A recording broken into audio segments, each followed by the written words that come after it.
मैं चणक पुत्र चाणक्य किसी का बलिदान नहीं चाहता हूं, इसलिए देवी आप निश्चिंत रहिए। मेरे होते हुए धनानंद या धनानंद का कोई भी राज सैनिक चंद्रगुप्त का बाल भी बांका नहीं कर पाएगा, और भविष्य में चंद्रगुप्त ही मगध के राज सिंहासन पर एक चक्रवर्ती सम्राट के रूप में बैठेगा और अखंड राष्ट्र की परिकल्पना को पूर्ण करेगा। ये मेरा अर्थात आचार्य चाणक्य का वचन है। मैं चाहता हूं कि इस जगत में शांति चारों ओर हो। अब इस जगत के प्रेम से मैं क्रुद्ध होना चाहता हूं। अब इस जगत के विद्रोह से मैं प्रेम करना चाहता हूं जो संपूर्ण विनाश कर दे। आज के कंस को मैं ऐसे चक्रवर्ती सम्राट को तैयार करना चाहता हूं। एक तरफ पीपली वन में आचार्य चाणक्य ने मुरा को उसके पुत्र चंद्रगुप्त की रक्षा का वचन दे दिया था, तो दूसरी तरफ मगध महाराज धनानंद के मगध राजमहल में राज दरबार सजा हुआ था। त्याग और बलिदान के पथ पर चलने वाले लाखों लोगों के पथ प्रदर्शक, विशाल मगध साम्राज्य के अन्नदाता, राज्य शिरोमणि मगधापति महाराज धनानंद स्वयं पधार रहे हैं।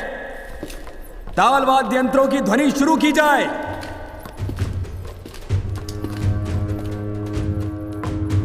मुख्य सैनिक के घोषणा के बाद मगध महाराज धनानंद भी सफेद बाल, भारी शरीर, नशे में धुत नेत्र, कंठ में मणियों की माला, सर पर रत्न से जड़ा हुआ मुकुट पहने, डगमगाते पैरों के साथ हंसते हुए दरबार में प्रवेश कर रहा था।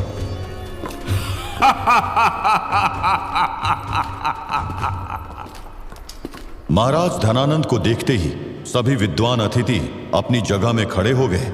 धनानंद के सम्मान में मगध राज दरबार के सैनिक जोर जोर से अपना भाला जमीन में पटकने लगे। मगध महाराज धनानंद को देखते ही दरबार के सभी सैनिकों ने कहा, मगध महाराज की जय हो, मगध महाराज की विजय हो। अपनी आओ भगत देखकर कामुक महाराज धनानंद बहुत खुश हुआ। उसने हंसते हुए अपने साथ चल रही शाही दासी को छेड़ते हुए हंसना शुरू कर दिया। किसी वन की अप्सरा, अल्पशाही सही किंतु उत्तेजित होकर चलो।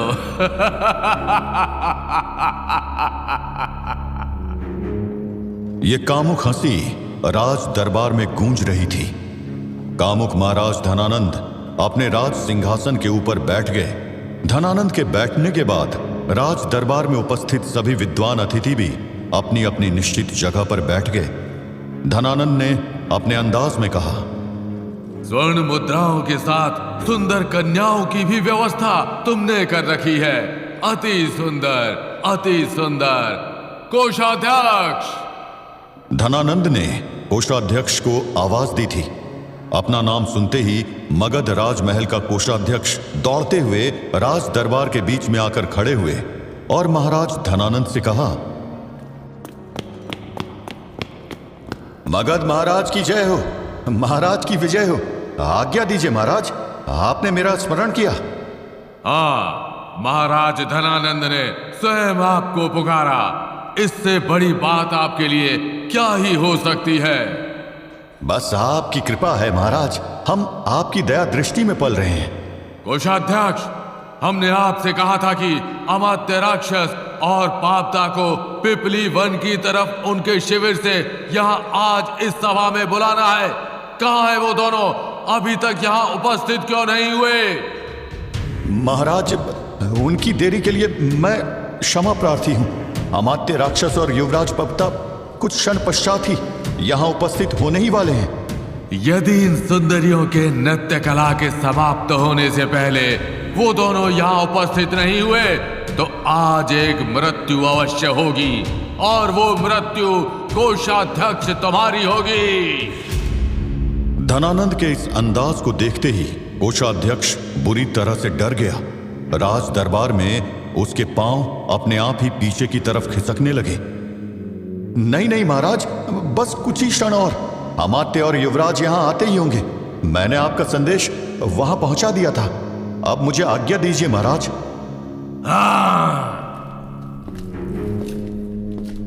कोषाध्यक्ष के दूर जाने के बाद हाथ में मदिरा का पात्र लिए हुए कामुक महाराज धनानंद ने भरे हुए राज दरबार में कहा, मैं मगध जैसे विशाल साम्राज्य का महाराज धनानंद यहां मौजूद सभी अतिथि गण का स्वागत करता हूं।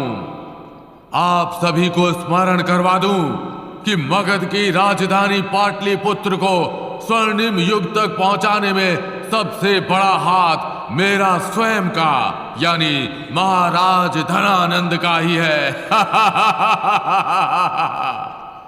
जब तक अमात्य राक्षस और युवराज यहां उपस्थित नहीं हो जाते हैं तब तक के लिए हमारे सामने नृत्य कला का प्रदर्शन किया जाए। कामुक धनानंद के आदेश के बाद एक सुंदर नर्तकी ने राज दरबार में प्रवेश किया।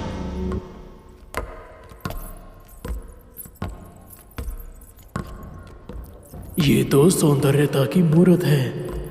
हाँ, क्या भाग्य है महाराज के। इसकी तो रात्रि महाराज के शयन कक्ष में ही समाप्त होगी। हमारे भाग्य में नयन सुखी है, वही ले लो। सुना है कि इस नर्तकी को मगध के पड़ोसी राज्य से यहां लाया गया है। राज दरबारी एक दूसरे के कानों में फुसफुसाते ही रहे और वो सुंदर नर्तकी अपनी कामुक अदाओं से राज दरबार में विचरण करती रही। उस नर्तकी ने सबसे पहले स्वर्ण पात्र यानी कि सोने के ग्लास में मदिरा डालकर धनानंद की तरफ बढ़ाई। आहा, मदिरा अति सुंदर। धनानंद ने जैसे ही मदिरा के ग्लास को पकड़ा, राज दरबार में ढोलक और शहनाई की ताल ध्वनि गूंजने लगी। राज दरबार के अंदर संगीत का धुन सुनाई देना शुरू हो गया था। इसी बीच मदिरा का रस पान करते हुए कामुक धनानंद की उत्तेजना बढ़ गई। उसने अपने कामुकता वाले अंदाज में कहा, सुंदर पुष्प समान कोमल कन्या, पूर्णिमा के चंद्रमा की तरह तेरा मुखमंडल दमक रहा है। इस रसपान का भोगी हर कोई बनना चाहता है, परंतु तुम यहाँ केवल सर्वेश्वर महाराज धनानंद के लिए आई हो।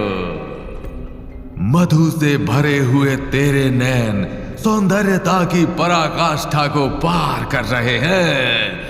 तेरे उभरे हुए पुष्ट नितंब सभी को आकर्षित करने के लिए पर्याप्त हैं। इन उभारों में मैं कहीं विचरण करने लगूं कि उसके पूर्व अपनी नृत्य कला को प्रदर्शित करो। मैं अपनी भावनाओं में और ज्यादा बह जाऊं कि उसके पहले नृत्य कला शुरू की जाए। महाराज, मैं इस चिकने शाही तल में किसी जलबिन मछली की भांति तड़पूंगी। अपने सौंदर्यता की तरह अपने नृत्य कला से भी आपका मन मोह लूंगी, परंतु उसके पश्चात आपको मुझे कुछ अति विशेष उपहार देना होगा। मेरा कार्य केवल मुद्राओं से नहीं चलेगा। मुद्राएं तो आम नर्तकी को भी प्राप्त हो जाती हैं। एक नर्तकी की इस तरह की भाव भंगिमा को देखकर राज दरबार में उपस्थित सभी लोग हैरान थे। सभी को इस बात का इंतजार था कि अब कामुक धनानंद क्या जवाब देगा। अच्छा, हे सौंदर्यतापूर्ण नर्तकी, बताओ तुम्हें मुद्राओं से अधिक क्या प्रिय है? महाराज, जब मैं इस चिकने शाही तल में किसी जलबिन मछली की भांति तड़पूंगी, इसके पश्चात आपके शयन कक्ष में आपकी कामुक सेवा करूंगी, तो मुझे भी इस विशाल राज्य से कुछ प्राप्त होना चाहिए। पहली मत बुझाओ। महाराज धनानंद के राज्य में स्वयं कुबेर विराजमान है। बताओ नर्तकी, तुम्हें क्या चाहिए? मुझे एक ऐसी स्त्री का स्थान लेना है जिसको आप कुछ भी देने के लिए तैयार थे, जिसके लिए आप संपूर्ण मगध की शाही व्यवस्था को ताक में रखने के लिए तैयार थे। मुझे आपकी अत्यंत खास रही मूरा का स्थान चाहिए। विश्वास रखिए महाराज, मैं सौंदर्यता और कामुकता में मूरा से कमतर नहीं हूँ। आज मुझे अपनी मृत्यु का भी भय नहीं है। महाराज, मुझे अपने हृदय में मुरा का स्थान प्रदान करने की कृपा करें। मुरा का नाम सुनते ही धनानंद की आंखों के सामने मुरा का चेहरा दौड़ने लगा।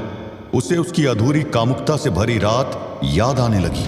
धनानंद की आंखों के सामने वो रात उजागर हो रही थी, जिस रात बिगड़ते मौसम के बीच में मुरा अपनी अस्मिता और प्राण को धनानंद से बचाते हुए उससे कह रही थी कि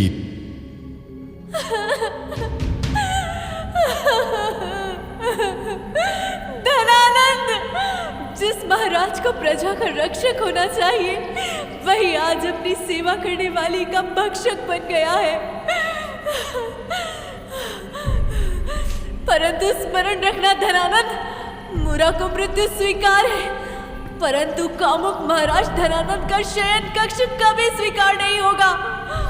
तुझे मुरा कभी नहीं मिल पाएगी। मेरी अस्मिता मेरी मृत्यु के पश्चात भी तुझे नहीं मिलेगी।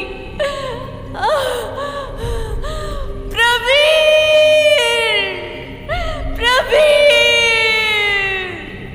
प्रवीर कहाँ है आप? मेरी रक्षा करिए। धनानंद के अंदर की अधूरी कामुकता क्रोध का रूप ले चुकी थी। धनानंद अपने राज सिंहासन से उठा। उसके राज सिंहासन से उठते ही राज दरबार में मौजूद सभी विद्वान और दरबारी भी अपनी अपनी जगह में खड़े हो गए। क्रूर शासक धनानंद ने क्रोध में अपनी तलवार को म्यान से बाहर निकाला।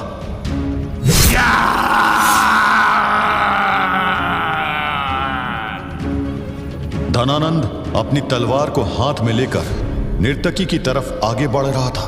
मैं नहीं वो मूर्ख योद्धा जिसे कोई छल नीति से परास्त कर सके।